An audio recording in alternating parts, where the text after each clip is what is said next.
Sup guys, and welcome back to another episode of Marvel Card Collecting and Investing with me, Ginger Man Cards. Hope you're super well. It is that time of the week, time for Ginger Man's Marvel Card Top 10 sales from the previous week. And golden auctions, PMGs, definitely the talk of some of the hobby at the moment. I have done some content on that already, so I'm going to keep that separate from this week's Marvel Card Top 10 and go through some of those overlooked eBay listings that you may not have seen. But without further ado, let's get into this week's Marvel cards, baby.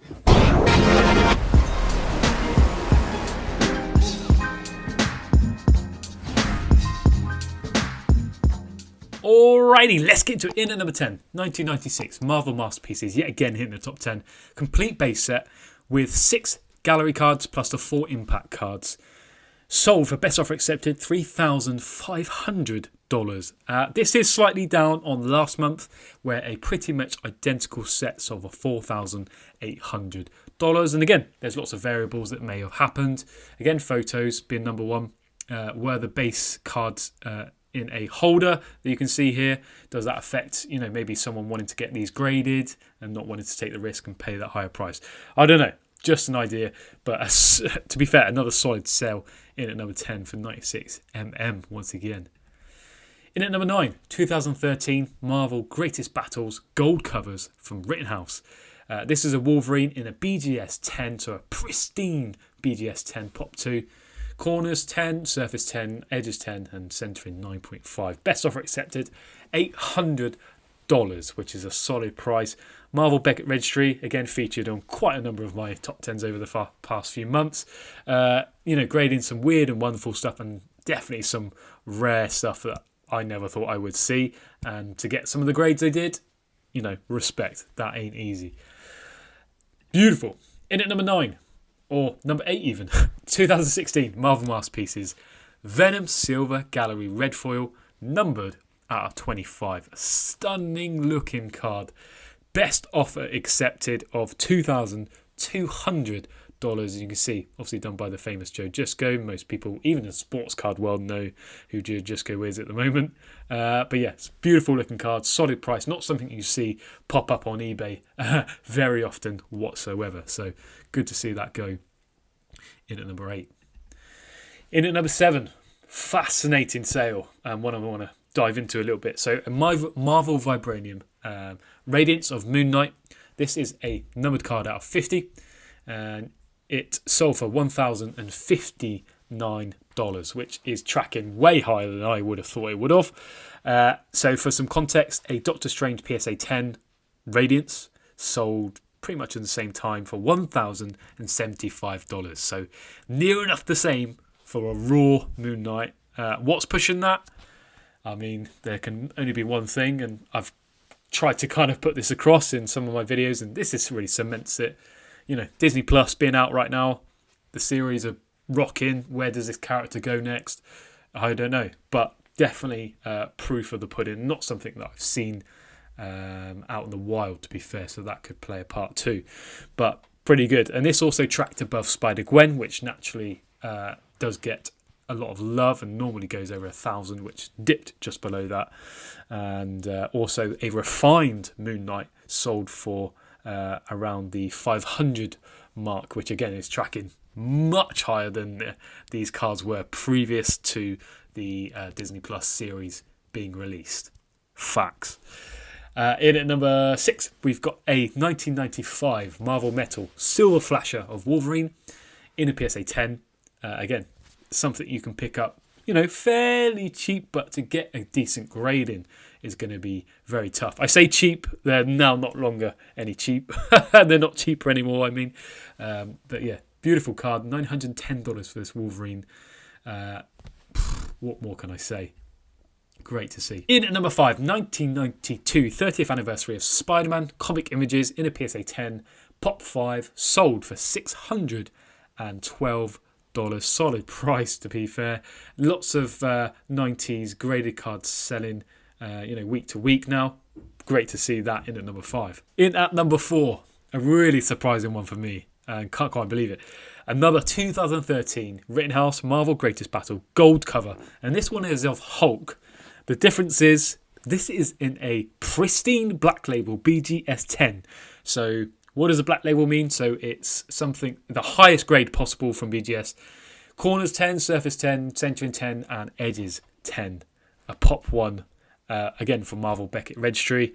This sold, best offer accepted, $7,000. I can confirm it's been paid for as well. Absolutely insania. Couldn't quite believe it. Has someone paid the premium for that black label? Or is it the character? Or is it the set? I don't know what to say.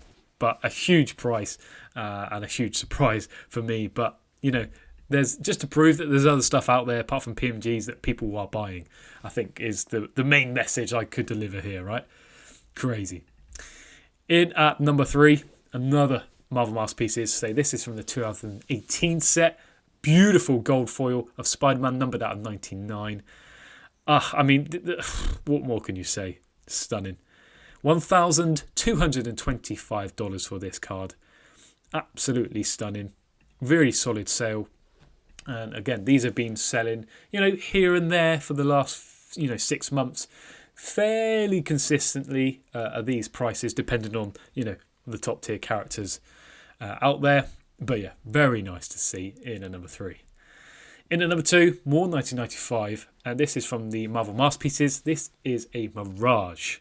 And just for some context, these are one in every 360 packs. So they definitely have some rarity in them.